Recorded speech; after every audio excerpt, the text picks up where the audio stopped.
America ने group of 7 यानी G7 देशों और यूरोपीय संघ के सहयोगियों से आग्रह किया कि वो रूसी तेल खरीदना जारी रखने के लिए चीन और भारत पर टैरिफ लगाएं।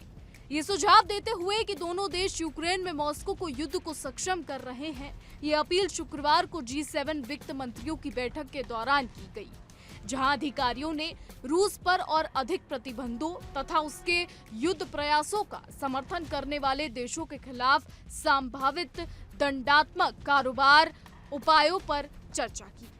मीडिया रिपोर्ट्स के मुताबिक अमेरिकी राष्ट्रपति डोनाल्ड ट्रंप ने पहले ही भारतीय आयात पर अतिरिक्त 25% टैरिफ लगाकर कुल शुल्क को 50% तक दोगुना कर दिया है, ताकि नई दिल्ली को रूसी कच्चे तेल की छूट वाली खरीद बंद करने के लिए मजबूर किया जा सके।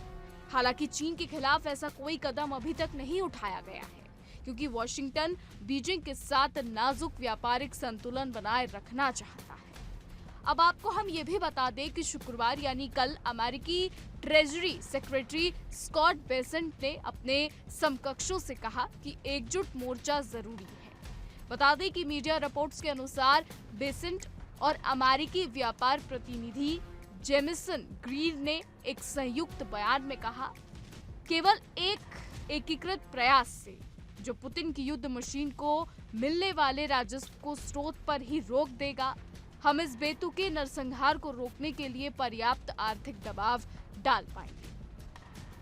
बता दें कि बैठक की अध्यक्षता करने वाले कनाडाई वित्त मंत्री ने कहा कि मंत्रियों ने यूक्रेन की रक्षा के लिए धन जुटाने हेतु रूस की जब्त संपत्तियों का उपयोग करने और प्रतिबंधों के प्रयासों में तेजी लाने पर चर्चा की। ओटावा ने एक बयान में कहा, रूस पर दबाव बढ़ाने के लिए संभावित आर्थिक उपायों की एक विस्तृत श्रृंखला की समीक्षा की गई, जिसमें रूस के युद्ध प्रयासों को सक्षम करने वाले देशों पर आगे के प्रतिबंध और व्यापार उपाय जैसे टैरिफ शामिल है। हालांकि इससे पहले दिन में अमेरिकी ट्रेजरी के एक प्रवक्ता ने स्पष्ट रूप से G7 और EU सहयोगियों से टैरिफ लगाने की मांग की, ताकि चीन और भारत रूसी तेल आयात बंद करे। वहीं आपको बता दें कि राष्ट्रपति डोनाल्ड ट्रंप द्वारा भारतीय वस्तुओं पर भारी टैरिफ लगाने और नई दिल्ली द्वारा रूसी तेल की निरंतर खरीद की आलोचना करने के बाद भारत अमेरिका संबंधों में तनाव आ गया है। हालांकि हाल ही में तनाव कम हो गया था, जब ट्रंप और पीएम मोदी दोनों ने सार्वजनिक रूप से दोनों लोकतंत्रों के बीच दीर्घकालिक साझेदारी की पुष्टि की।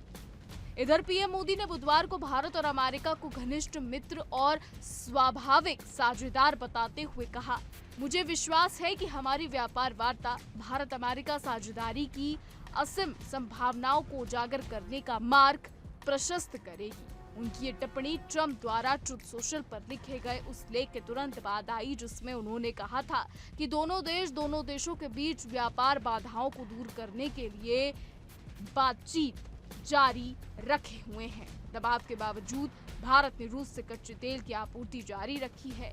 नई दिल्ली का कहना है कि इस कदम से राष्ट्रीय ऊर्जा सुरक्षा सुनिश्चित होगी और घरेलू उपभोक्ताओं के लिए कीमतें सस्ती रहेंगी। फिलहाल हमारी आज की रिपोर्ट में बस इतना ही। देश और दुनिया की तमाम बड़ी खबरें जानने के लिए देखते रहिए इंडिया डेली।